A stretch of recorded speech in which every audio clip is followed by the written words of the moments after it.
Hello guys! So ito na po yung bagong way or bagong steps kung paano magbayad ng inyong monthly subscription kay Seacrest. Kasi meron na tayong payment gateway. Mas pinadali, mas pinaganda, mas pinabilis. Ibig sabihin, pagbayad nyo ng monthly subscription, automatic na agad na ikaw ay nakapag-subscribe. Hindi na kailangan i-confirm pa ng admin para lang maging updated ang account mo sa subscription. Okay? So, para tignan natin, punta ho tayo ng tab, 3 lines sa gilid. Then, punta po tayo ng shop. So, magsasubscribe na po tayo. Then, scroll down tayo. Click natin subscription. Sa baba, may view product. Click natin yan. Scroll down po tayo. Pipili po tayo ng product. So, sa case na to, ang pipiliin po natin, isang original at isang spicy na seaweed chips. Then, ilagay natin kung ilang month ang bibilihin natin. So, dahil 1 month lang, lagay natin 1 sa quantity. Then, click natin buy now. Pag-click natin ng buy now, double check po natin yung ating address, yung ating name. Click po natin for delivery kung magpapadelivery kayo. Pati yung phone number, paki-double check na lang din. Click natin at piliin natin dito Ninja Van. Double check natin yung ating address kung tama. Then, ang piliin natin dito guys is QRPH.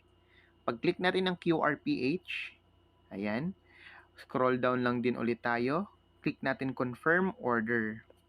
So, sa case na to, lalabas po yung ating payment gateway. Pwede nyo pong bayaran itong QR. Okay? Pwede nyo po i-screenshot yan or i-download nyo ang QR. Click nyo lang yung QR code kung i-download nyo ang QR. Ngayon sa case na to, gagamit po ako ng isang phone para makapagbayad po ako ng subscription. Ang gagawin ko po, i-scan ko lang po siya.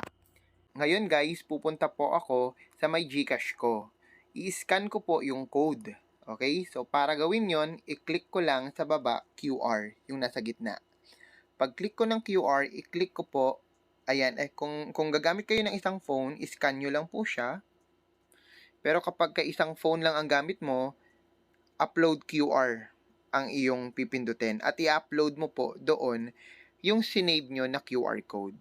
So, may lalabas po na ganito. Okay? Then, click nyo lang Pay 608.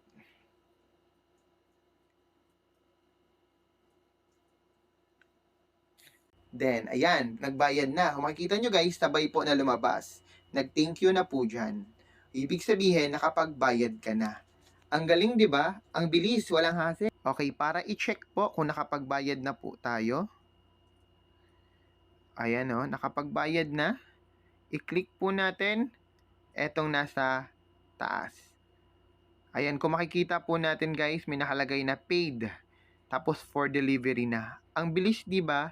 Nakapag-paid na siya agad. At para i-check natin kung talagang na-update na yung account niya sa subscription, balik po tayo sa may dashboard. Click natin dashboard. Then titignan ho natin kung nakapagbayad na siya. Ayan guys, talaga nakapagbayad na kasi active na siya hanggang December 11.